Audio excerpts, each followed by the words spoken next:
Hello, everyone. I'm Dr. Robert Stanley, smile engineer.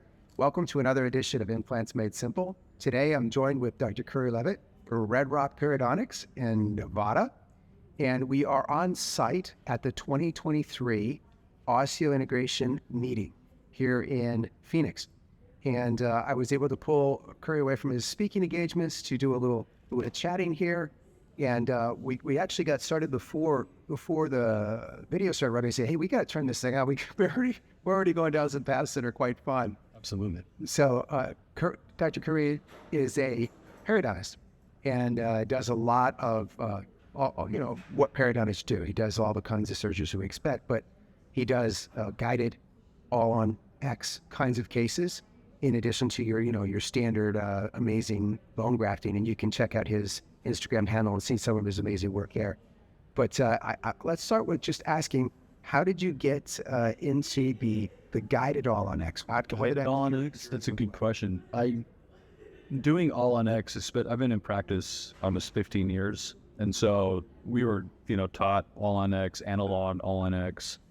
The prosthodontic department was, right next door to us. So, and one of my best friends, Ben Wadsworth, who's no longer with us, we worked together a lot. So putting in implants, having him, reline dentures and fixate these and make them fixed, it was an easy process because I had somebody right there. When I got into private practice, I soon realized that one, labs weren't the prosthodontist that I was used to working with. Two, it's like the quality of the materials and things like that we were using was inferior. So I just got super frustrated with using an acrylic denture, relining it over implants, hoping that it looked good, hoping that the occlusion work looked good. But we'd work with these labs that were just terrible. The surgery would be done in an hour, and then the lab would be sitting there for 5, they would remount stuff on articulators and just made this process super, I thought very difficult, but it was just tough to watch. And then the product that came out, I can do this myself. What are we doing? And so with that, I got frustrated with fixed, especially with how things were turning out with those lab procedures. And so I actually went to overdentures. And so I started putting in 4 implants with overdentures, and it was just so much an easier process. Put a patient into, the full denture, let them wear it for a while, come back in, uncover it, load them into a denture, you were done.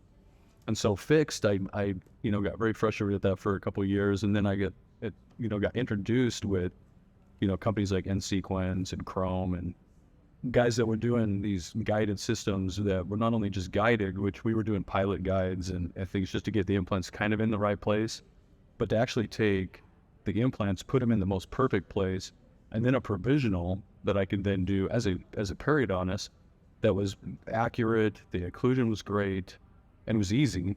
I go, dude, that's like a no-brainer.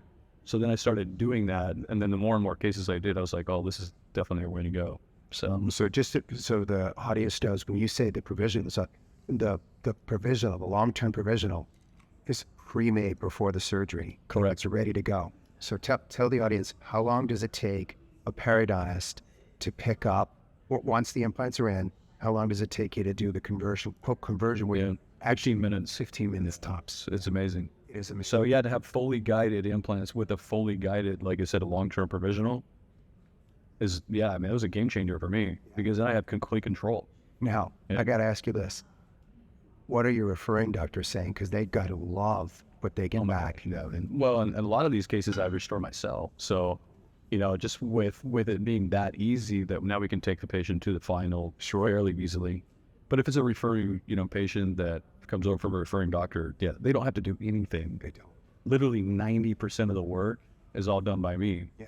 Even the final impressions, PMMA try-ins, I'm doing all without them even involved.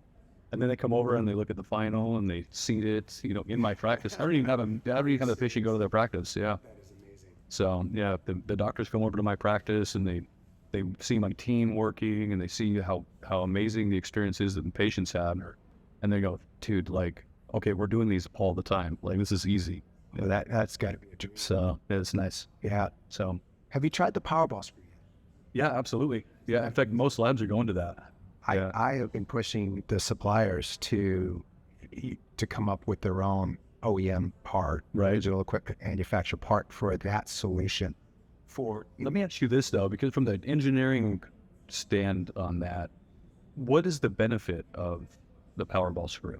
So the benefit is not necessarily an engineering benefit as much as it's a process flow benefit. Just so it's easier to Well, angulation and everything. you take away a significant amount of laboratory work. Okay. So typically, if you did let's say you did a scan of the arch of all of your implants, Right.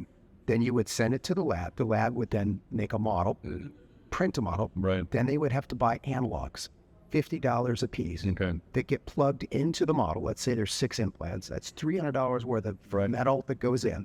Then they have to buy titanium copings, the ones that look like little smokestacks, screw them onto that. Then they print your try-in. Over the top of that. Then they come and they loot it, and then they got to go home, let it dry overnight, come back the next day, and then they clean it up and they send it to you. Okay. Powerball screw works like this. You scan the patient, they print the solution, Right. they cure it, and they send it to you, and you just try it in. So in terms of efficiency, we had a patient come from Brazil, from Costa Rica, and he was coming a long ways. We were able to do 2 try-ins a day. Right. So we did one in the morning, and we took some pictures, and we did our normal, 11 standard photos that we take. We analyzed it. We said, make these changes. Gave them a coupon to our local bakery. We have a French bakery down the road. Said, go to the baker. And by the time he came back, we had another try-in.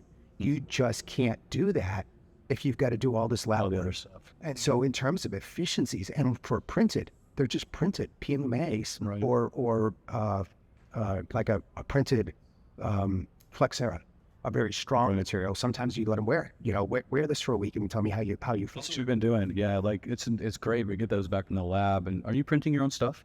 I got a lab up right above me. Chameleon Dental is right above my office, so I couldn't be happier. Those guys. I am so lucky. Yeah. So, and you probably educated those guys into doing exactly what you wanted. Well, Knowing you. the story about behind Chameleon was very interesting. Bobby's going, yeah, Yeah. that's what happened. Yeah, Dr. Bobby's here with us. She's just off site here. She off camera, and she's our director today. So this a fun story about Chameleon Dental was this: they were above us for about 10 years, and they were a denture lab. And then Adam and his wife Adriel decided they were going to go on a missions trip, and they went to Spain to go on a missions trip, and they were there for about a year, maybe coming up on 2 years when COVID hit. And they came back, right? When they came back, Adam came by, say hi, say, hey, I haven't seen you in a while. And I said, what are you doing? He goes, I don't know. I said, you should start a digital lab and do all on X cases. And Adam is a quick start. So on a scale of 1 to 10, you could be, 0, I'm not getting off the couch, and 10, you're never stopping. Right. Well, Adam is the only 10 I know. Dr. Bobby is a 9. Okay. I'm probably like a 5.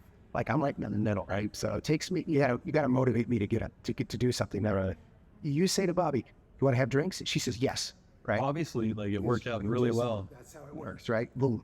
So, anyways, Adam's a 10. Well, the next day he comes in, he goes, hey Rob, I bought 3 printers last night. I shit you not.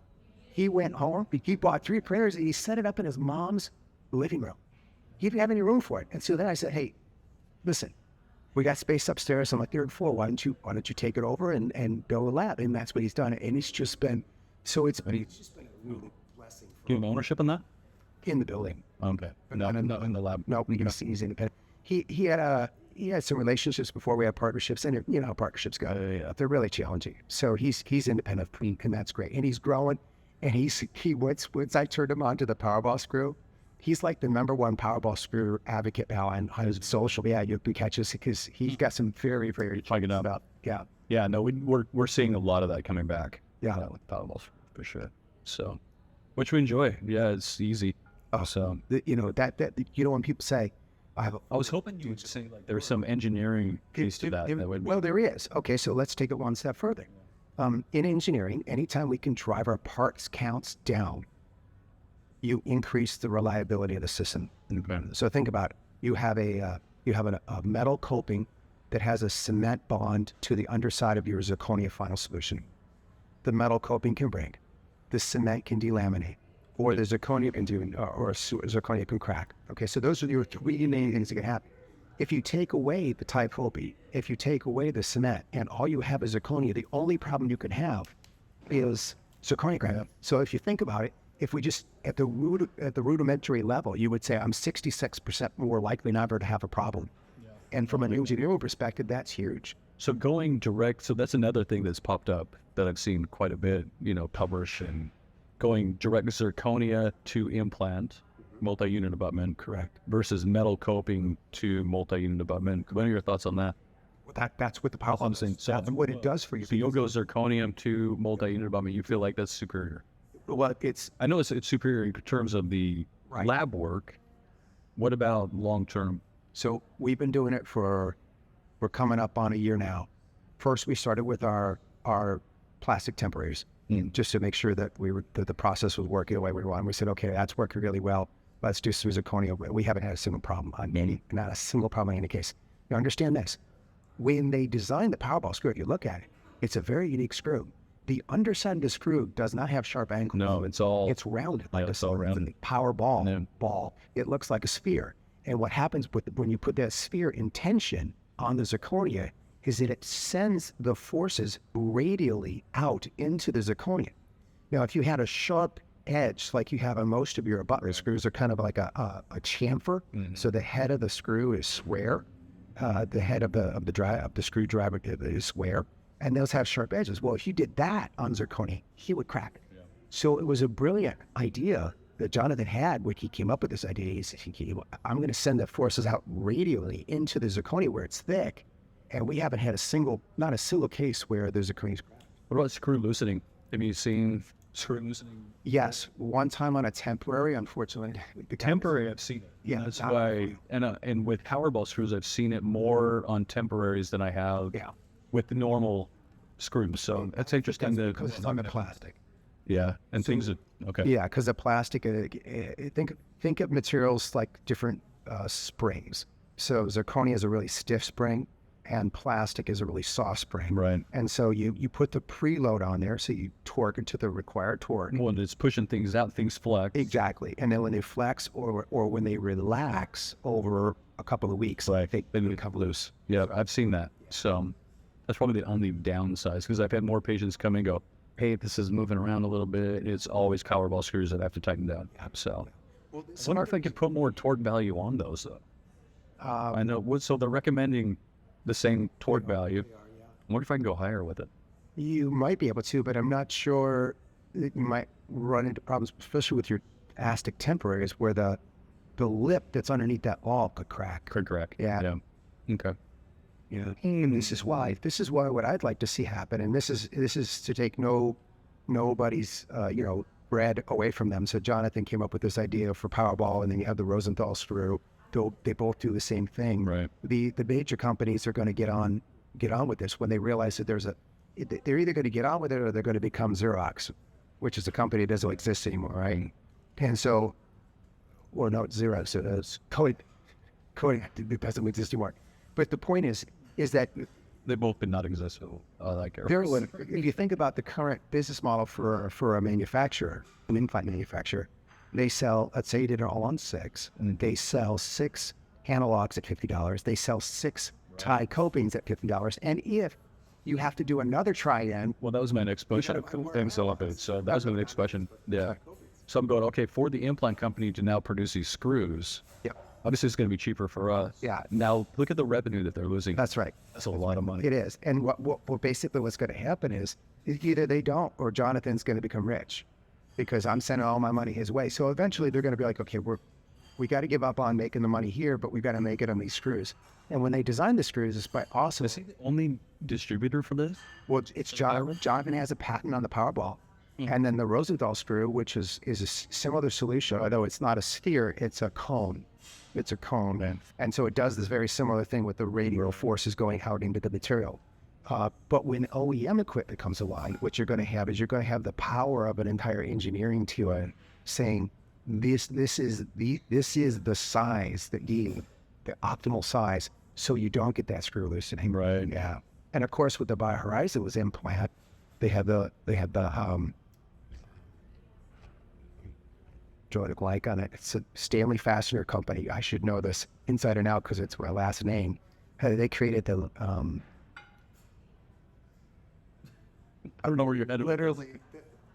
You're talking about a connection type? Yeah, it's their internal thread design on their implant. I cannot believe I'm going to blank on. Pardon? No, laser lock is on the outside. It's their spiral lock. Oh, spiral. Yeah. They were talking about the spiral lock. So the spiral lock, what that does is it creates a very, very tight. It was designed by Stanley Fastener Corporation for NASA to prevent screws from unloosening on shuttles when they take off and vibrate like crazy. And so in the mouth, you say, well, how does that relate? Well, the reason abutment screws come loose is because we're pounding on the tooth. So you're constantly pounding on the tooth. It's like if you had a stuck jar and we took it and you tapped it on the counter a bunch of times and then the lid opens. Right. Well, that's how the abutment screws loosen over. When you bite on the tooth over and over again, you can loosen the abutment screw. Well, when they built the spiral lock, they borrowed that technology and licensed that technology, and they put that inside their implant. And they're the only company that does that. And that's why the BioHorizons implant is very, very few. Very, very few. In fact, I used to say I never had a screw loosened that I tightened until this past year. I had a case that was 5 years old, and she came in with a screw that was loosened, but it was my fault because the prosthesis was a Snoopy. And so this was 5 years ago before we had the more advanced. It is screw loosening on just single implant restorations. Single implant. I have one patient that I've seen, and I wish I could figure it out. I do not know why. Number 19, large implant, 5.8 millimeter implant, platform's 4.5, custom abutment, occlusion's great. And dude, this thing comes loose every 6 months. I see the guy, and it's a broken screw. Right. So I'm like, what's going on here? I cannot figure it out. I mean, and his restoration's been remade like 3 or 4 times. Is the access hole right in the center of the tooth? Do you remember? Because if you look at a 2-dimensional radiograph, I want to say yes. If it looks like a Snoopy, like it has a snout on one side, like to the mesial, the distal, or to the buccal, I feel like it's right down the center. Wow, that's very unusual. Yeah, I know. When I see it all, and he's my pool guy. Oh, so yeah, I'm surprised that's your brother-in-law. That's how it usually does, right? Yeah, no, for sure. No, I have an uncle that he's a big rancher, farmer guy. We did all on Exxon, and I've had more problems. When you're talking about family, oh my gosh, everything in the world could go wrong. That's right. It's just like, in fact, I saw him yesterday. 2 implants, 3 and 14, both failed. Took those out. Sinus perforations, had to fix those. Talking about bio-exclude, right? So, which is what I lectured on today. Use bio-exclude in that case and closed it all up and grafted the sinuses and just a nightmare. Wow. So talk to me about the bio-exclude, because I know I've seen you and Matt and Gutterman. You guys are using that. I see it on your posts all the time. I think a lot of people are using it. I mean, to the point where I can't even get it anymore. Right. I mean, it's like I used to be able to get this stuff in box full, and they're like, oh yeah, by the way, limited quantity available, and you get like 3 membranes, for a 2-week period. Tell our audience what it is. Yeah, amnion chorion membrane. There's a number of companies that are putting them out. Obviously, you've seen BioHorizon has one now. They have Salvin has one. I don't know if Straumann has one in their biological portfolio, amnion chorion, but it's becoming very, very, very popular, placental membrane. And these membranes contain growth factors. So growth factors, and you can see a list of like 200 different growth factors that are in these membranes. And they're almost like it's almost cellophane. Yeah. Very thin. When they become hydrated, it just adapts to your grafted site very, very well. Large, GBR, procedures, probably not the most advantageous because it doesn't maintain a lot of structural strength. But utilizing, sticky bone and things like that maintains space a lot easier than what we use, just particulate in there and letting it float around. It's been a game changer. Absolutely. So anything that we can do to enhance not only the sustainability of bioactive materials working nonstop. So these stick around for, 8 to 12 weeks.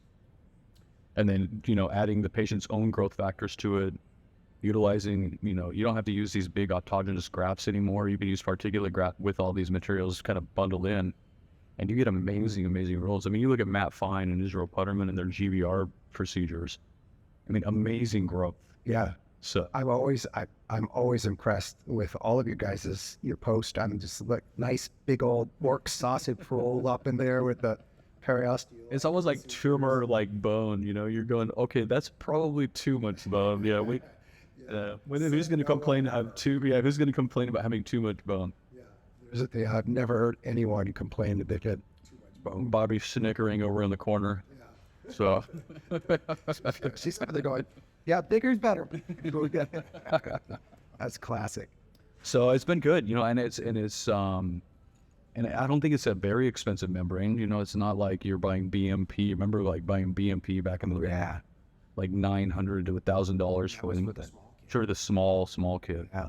And We had all the swelling too. oh man, it's terrible. Yeah. And so it's just super easy to use. You know, it's like I showed some videos and things like that of it today, and I think it's easy to use. But even like intra reticular defects and things like that in between teeth where you can't get those membranes in there, this sneaks in there really well, and just so easy to manipulate. And so for GTR procedures as a periodontist, which I get referred a ton, right?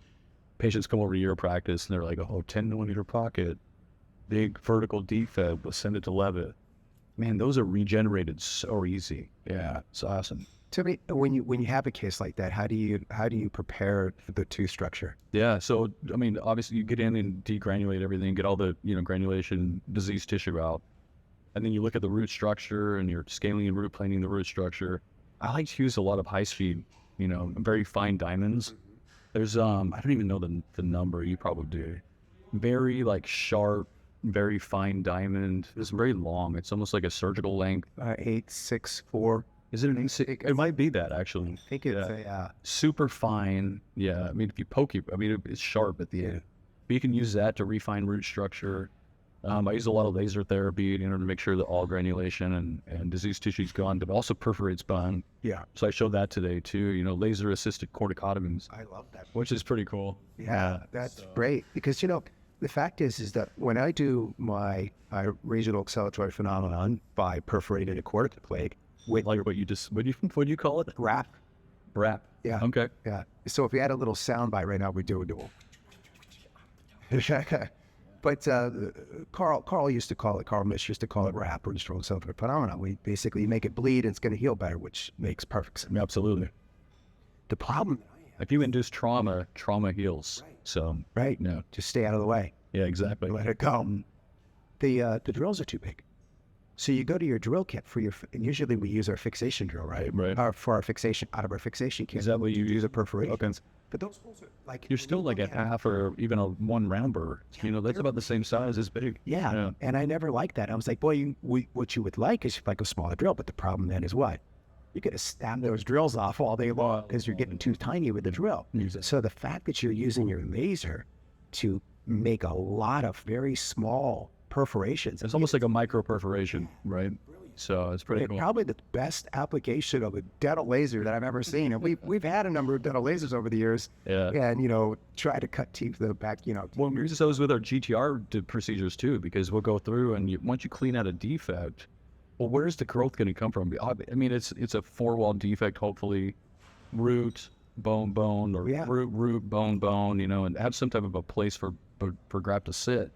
But where's the osteogenic potential coming from? Right. So by doing that with the laser and going through and having these corticotomies, it's pretty amazing too. You do it and then it looks like it's not going to bleed. Yeah. And then let it sit there for like a minute and then it just kind of goes and you can see it come through, which is, it's pretty cool. I don't know if there's I can totally relate to that. So Carl went wrap, I'm going lac. Yeah, laser assisted corticotomies. Yes. Yeah. They're a trademark, man. Yeah. That's good. A lot of people would be like, these guys are getting off on making people bleed, but honestly, I make a joke at it. So if it bleeds, we can heal it. Because Arnold said in Predator, he said if it bleeds, we can kill him. Oh, there you go. And it's just the opposite for us. And we got to get it cleaned, especially with like your bone grafting. A lot of people will have these socket grafts that fail. It almost to a T. When you look at the radiograph, you go, we didn't decorticate the socket, and it didn't bleed. And so you've got this, particulate sitting in there that just doesn't do anything. Yeah. And then a couple months later, they're like, it's like styrofoam. They got to take it out. It's terrible. So you got to get that socket. Which is interesting, yeah, because you have a lot of patients on bisphosphonate medication and, super dense bone. And so to get that bleeding, I mean, it's you got to create trauma, unfortunately. And so, yeah, that's an early lesson to learn, especially those, early docs that are getting into more surgery, grafting, that, don't be afraid to get that moving for you. Yeah. Because it's not going to happen on its own if you don't do it. That's all right. Yeah. So I'm going to put on the list of things we want to buy at this meeting is a new laser. I talked about it. Can you just sign the check for that one tomorrow for me? That'd be great. Yeah, and for a hard tissue laser, I don't even know what's out there besides, water lace is what I use, biolace. I think that thing's like 50, 60 grand, so that's a lot of round burrs you can buy. But I use it for so many, I literally use it every day. I have to carry it down on the zoos. You were talking earlier today, and you do a lot of grafting with periodontists. People refer to you and they expect you to do that. Right. I don't do a lot of grafting in my practice. Which blows my mind because you do a lot of implants. I do a lot of, that's all I do now is implants. Surgery, surgeries I do is easy, stuff like that still. Yeah. But just surgeries really, because I got Dr. Bobby in the practice. So, but look, I wish he had a microphone because I want to chime her in here, but in order to do like true replacement of teeth, you have to bone graft. Like you have to bone graft so you can put an implant in the right biological position. That's true, because we do a pros-driven protocol. So we start with the tooth way back in the England. But here's the interesting thing. The accuracy of the current type 4 fully guided surgical guides, so that like tooth-borne, right, type 4 fully guided. So the implant, fully guided meaning, you do the osteotomy and the implant goes through the right, exactly. through the guide. Yep, through the guide. When we do that, my internal, non-published data, I'm less than 200 microns away in positional accuracy. Right. Okay, so if I have that kind of confidence, when I go to the treatment planning and I say, do I have 2 millimeters of buccal bone? And the answer is yes. But underneath the nasion, there's a little concavity there, and I'm a little less there. And then I say, well, do they have a high smile line? And I say, yes, they do. So we do a veneer graft. But that's about it. Now I do gap grafting, like you said today. I gap graft everything, just like you do, because you won't want that site collapsing. No. So gap graft everything. I do that. But in terms of, and I do almost 95% all of them like individual implants or immediates. Absolutely. Yeah. So with immediates, I'm not grafting the site and then coming back into a graft. I'm putting the implant in and grafting. But you're also seeing patients that have had missing teeth for years. Most of those guys are going straight to the all-on-X. Okay. Most of my, I'm missing a lot of teeth. Right. And I look at it and I go, well, look, you got like 3 teeth left. What if you look at like 18, 19, 30, 31? Those have been missing for a while. Well, I finally find somebody they have confidence in. And they come in. Those are grafted sites all day long. Right. Unless you start looking at the ultra-wide shorties. Well, yeah, that's true too. And a lot of times I go, look, there's 2 ways we can approach this. We can do some grafting, or we can go to this short wide implant. And most of the time, if you think about it and you feel like you still have the volume of bone around the implant and it's the right depth for your pros-driven and it's in the right position, then that, that buccal ridge collapses first, right? The lingual ridge of the posterior mandible stays around longer. But typically what you end up finding is that your implant has to be placed apical to the lingual cortical plate, right? In order to get the right emergence profile. And so when all of a sudden you do that and you go, really, I don't have that big fall off on the facial that I thought, because the implant on the facial is going to be concomitant with the level of the bone. Then you compromise your crown to root ratio. You can, but if I'm doing 2 implants, I'm splitting. Are you really? Oh yeah, all the time. Really? I split everything. And here's the thing about splitting. People are like, oh, the patient. From a periodontist, I freaking hate it. Right. Well, I imagine. But here's the thing. They go, patients can't floss. They go, patients didn't floss in the first place. Like, you think you're going to give them an implant and now they're going to floss? They don't floss. But if there's the thing, though, like if you look at behavioral changes with people that monetarily spend money on stuff, true. Then you go, okay, all right, we're going to give you an all-on-X. You obviously you're here for a reason. you just spent $30,000 in arch with me. I don't know what you charge in North Carolina. That's what we charge in Vegas. And then they go, okay, I have got to make a change because this is an expensive overhaul. Right. So now they're like using everything. And so same thing with like single unit restorations. I go, oh, I understand the thought process. Obviously, you know, I don't want to argue about it, but well, okay, like we have a behavioral change now because you just spent $4,000 on GBR, another, you know, $3,000 on an implant, another $3,000, and that's all expensive tooth. Right. Let's keep it clean. And anyway, but So, you know, for single units, obviously not split. no. But if I have two in the posterior animal, I'm going to split them all day long. Not necessarily from no real biological advantage. It's all mechanical. It's all mechanical. Well, you're the engineer. Yeah, because of the engineering, you know, the engineering side. I'm saying I don't want. If you were in Chicago in the winter, the windy sea, and they were standing at a stop sign, okay, and you lifted one foot up, so you're standing on your one foot in the windy sea, versus putting the other foot down and having both feet down. Which one's more stable?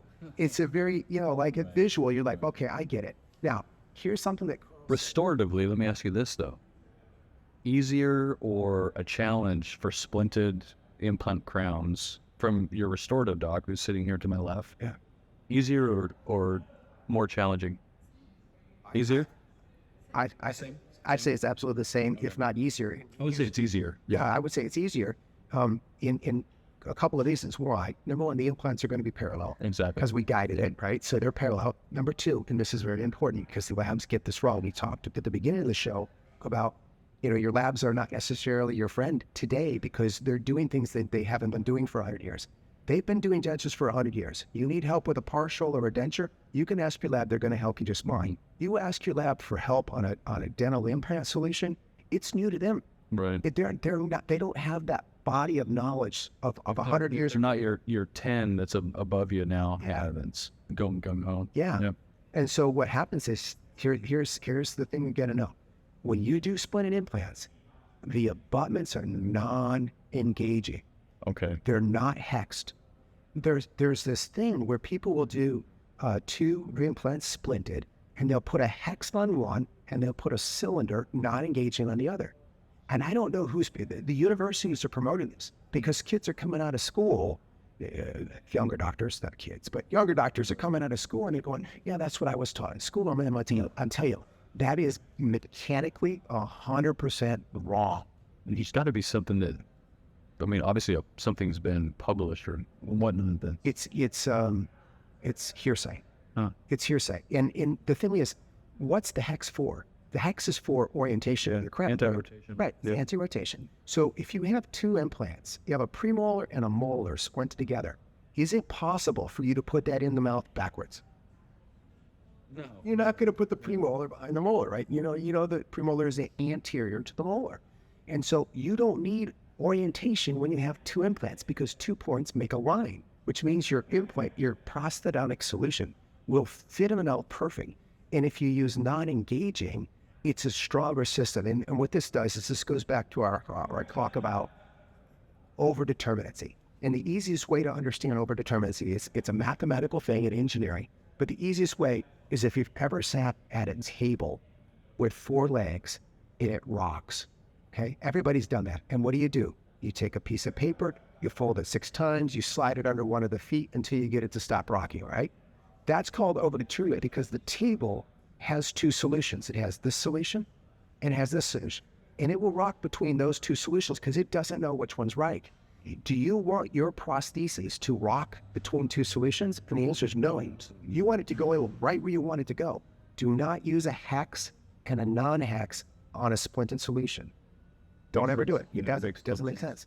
And then the last thing. I love your analogies. Yeah, that's one of the things I've always loved about you. I'm going, okay, even a dummy like me, I'm going, okay, that makes sense. Like, all right, now I agree with you. Windy City analogy, the table rocking analogy.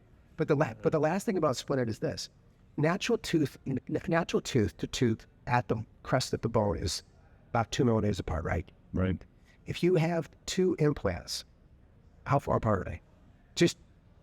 They're bigger than 2 millimeters, right? They're almost always. If you put a premolar in it, it's a 4 millimeter implant, and you put a molar in it, it's a 6 millimeter implant. The space between them is probably going to be 5, 6 millimeters. Yeah. who can't keep that clean? Yeah. If you were inclined to just take a floss threader and put it underneath there, Interproximal brush. yep, you can get it so easy. So from a hygienic perspective, I don't have a problem with patients that are going to take care of their prosthesis. I think too, you do a lot of all on X, so you can't floss between those teeth anyway. So you're used to educating and how you can clean them. That's what it says. So, all right, fine. It's just, it's a different perspective because it's not a biological perspective. Right. And so it's more of an engineering perspective.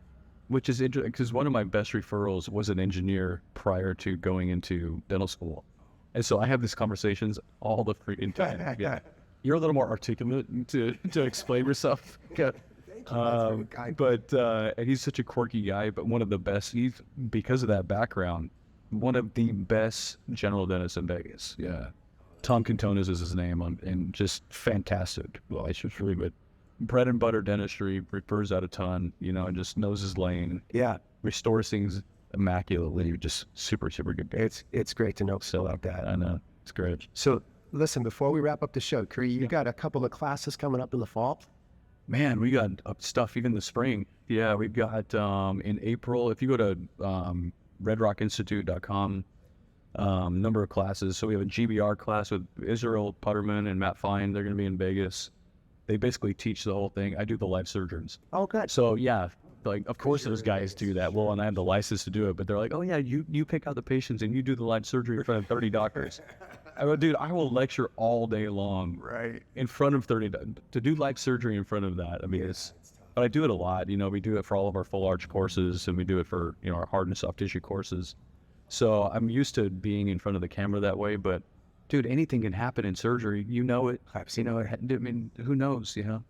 And even more so is when the patient's sedated. Who knows what they're gonna say? And, that's like crazy. So yeah, it's a good. Everything's mic'd up. You can Like Bowie on TV, get that. the Howard Stern delay system. That's right. But so we're doing that in April. What else we got? In the summertime. In the fall, we have a photography course. It's amazing. I don't even teach that. That's Adame Military Entre Antonio out of New York, Eduardo de Aguilar out of Mexico, and Jesus Ostos from South America as well. They come in to Vegas. It's amazing. Listen, if you don't have any idea about what photography course to take, if you have 3 names that are that creative, you just go to that course. So those guys are amazing. They're amazing. Yeah, the 2 photographers are fantastic. They really have inspired so much with how I take photos, but just how they present things, and they talk about keynote presentations and how to transition slides and just simple stuff, to make your stuff really cool. And you can use it in private practice. You don't need to do it to be a presenter. Right. Do it for a case presentation. It's amazing. Yeah, I mean, that sells street so quick. We got a hard and soft tissue course with David Wong, Tulsa, Oklahoma, periodontist. He's crazy. Yeah, super fun guy. So when you get us 2 together, it's a good time. Yeah. That's in Vegas as well. And does anyone have any fun when they come to Vegas, or do they just have to study the whole time? No, we have so much fun. Yeah, it's a good time. So there's always little concerts going on when we do our courses, and we try to get people out and have a good time, dinners and the whole thing. And then full arch course. Yeah, full arch course I think is in September, October. And that's fully guided full arch, the whole. Fully guided, full arch, and you do live surgery. You do live surgery with us as well. That's great. What do you have coming up? I mean, you've got courses like crazy. So yeah, we have our essentials courses, which is the essentials 1, 2, and 3, and that's 1 is planning, 2 is placing the implant, and 3 is the pros. Nice. So that's for people that are getting started with onesie twosies. Once you're beyond the onesie twosies, we got our full arch course in the fall. Yeah, which is, we teach a lot. I mean, between you, myself, Michael Picos, we kind of teach a lot of the same curriculum, but I would love to attend your stuff. Yeah, to go do the full arch stuff would be great. We're kicking around the idea. We need to do something together. At our institute in North Carolina, you can do surgery at our facility under my institute license. Right. Which is a very rare thing in the States. We need to do like a VIP. We need like a VIP. Bring your own patients. Yep. Rob and I will be there to help you through the whole thing. We'll plan it all together. Yeah. And we do like planning day 1, surgery day 2. Yeah, I tell you what. And everybody has to present their case. Yeah, if you're watching the show and you would be interested in something like that, or over-the-shoulder training where you bring your patient and do live surgery for your fully guided, all-on-X case, just hit us up in the comments, and we can make that happen. That'd be a good timing. Yeah. So, and Bobby can make us streaks. Yep. Thank you so much. You are absolutely welcome. No, that was super fun. I know what were we talking about before we were going to go down the road, but we were talking about tooth regeneration. Oh, yeah. Okay, I want to talk to you about that real quick. Okay. Yeah. All right. So you had a theory on this. Well, I have a theory. I have a theory on tooth So regeneration. stem cell regeneration. Obviously, they're growing other things. So why can't we grow a tooth? Well, here's the fun thing about here's my perspective, because I like to look at things from a high level perspective. So we grow 2 sets of teeth as a. Okay. So we got our primary teeth and then our secondary teeth. So we've been genetically coded to make 2 sets of teeth, right? Right. Sharks regenerate their teeth over life. So somewhere in the shark's DNA, their How code about a lizard tooth? says, Little new or tooth, lizard tail, right. has been coded to infinity. Okay. In humans, we've been coded to n equals 2. So all we have to do is genetically figure out where it is, and change that sequence to 3. And so when you're 35 years old, you get a brand new, beautiful set of teeth, and by this time, you're not even handy anymore. And perhaps you carry those to the rest of your life. So I really think it's not going to be complicated if someone just has kind of that kind of high-level view and says, all we have to do is map animals on the planet that already reproduce. I did not know that already. I mean, I'm sure it already there. We do. Maybe we just haven't been allowed to do these kinds of things yet. But I really think tooth replacement. So obviously, they're growing tooth buds. Yeah. In petri dishes. I mean, like literally, you'll take a stem cell. I don't know how to do it, but tooth bud is formed. Why can't we just implant that tooth bud or have it the suffer grow? I know, right? Create an osteotomy. Let that thing grow. It's gonna happen. It's gonna happen. But we just don't want it to happen. Yeah, we don't want it to happen. I don't Or want we're it gonna try. We invested years and years and years, decades of effort into figuring out how to make titanium work, and all of a sudden, all that would go out of the window overnight. And then we become geneticists. Geneticists, and we would look like, if you think about it, if you just took a spaceship and jumped in time, and you look back from like 50 years from now, and look back to what we were doing, we're going to look like cavemen. If you think about it, we were placing metal posts in people's jaws instead of just regrowing teeth.